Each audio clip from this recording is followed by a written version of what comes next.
Driving test പരിഷ്കരണവുമായി ബന്ധപ്പെട്ട circular പിൻവലിക്കും വരെ സമരം തുടരുമെന്ന് സംയുക്ത സമരസമിതി. 15 വർഷമായ വാഹനങ്ങൾ ഒഴിവാക്കണം എന്ന നിർദ്ദേശം ഒരു തരത്തിലും അംഗീകരിക്കാനാകില്ല. മറ്റു പരിഷ്കാരങ്ങൾ സർക്കാർ ചെലവിൽ നടപ്പാക്കട്ടെ എന്നും ഡ്രൈവിംഗ് സ്കൂൾ ഉടമകൾ പറഞ്ഞു. ശക്തമാണ്, ഇനിയും ഇതിൽ കൂടുതൽ ശക്തമാണ്. നമ്മളെ കാര്യങ്ങൾ ഈ 4/24 സർക്കുലർ പിൻവലിച്ചില്ലെങ്കിൽ നമ്മൾ ഇനി അനിശ്ചിതകാലത്തിലോട്ട് പോകും. ഇതിന്റെ തുടക്കം മാത്രമാണ്. ഗ്രൗണ്ടുകൾ ഇതിനായി സജ്ജമാക്കണമെന്ന് പറഞ്ഞിരുന്നല്ലോ, ഏതെങ്കിലും ഗ്രൗണ്ടുകൾ തയ്യാറായിട്ടുണ്ടോ? സർക്കാരിന്റെ കാശില്ലല്ലോ, അതുകൊണ്ട് ഒരിടത്തും സജ്ജമായിട്ടില്ല. മന്ത്രി ഇപ്പോൾ ഒരു 60 സ്ലോട്ട് ആക്കിയിട്ടുണ്ട്, അത്രേ ഉള്ളൂ. പക്ഷെ അതിന്റെ ഉത്തരവുകളൊന്നും പൊതുവെ ഇങ്ങനെ പറഞ്ഞിട്ടുണ്ട്. 30 പകരം 60 ഇന്ന് തൊട്ട് 60 സ്ലോട്ട് ആക്കുന്നു. 40 ഫ്രഷും 20 ഫെയിലുകാരും. അഖിൽ ഷാൻ സാർ തിരുവനന്തപുരത്ത് നിന്ന് കൂടുതൽ വിവരങ്ങളുമായി ചേരുന്നു. അഖിൽ ഷാ, ഡ്രൈവിംഗ് സ്കൂൾ ഉടമകൾ എന്താണ് പറയുന്നത്?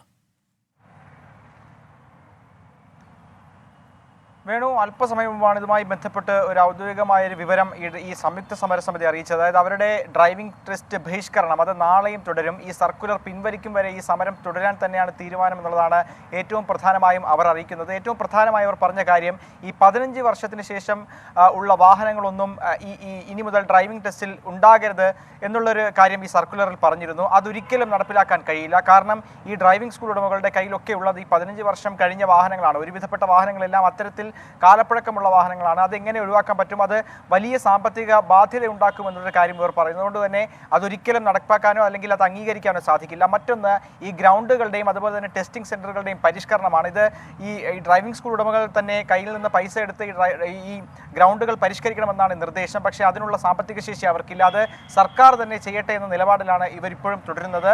അതുകൊണ്ട് ഈ സർക്കുലർ പൂർണ്ണമായും നടപ്പാക്കാൻ കഴിയാത്തൊരു കാര്യമാണ്. അത് പിൻവലിക്കും വരെ സമരം തുടരും. നാളെയും സംസ്ഥാന വ്യാപകമായി ബഹിഷ്കരണം തുടരാൻ തന്നെയാണ് CITU ഉൾപ്പെടുന്ന സംഘടനകളുടെ തീരുമാനം. അഖിൽ ഷാൻ സാറാണ് തിരുവനന്തപുരത്ത് നിന്ന് വിവരങ്ങൾ നൽകിയത്.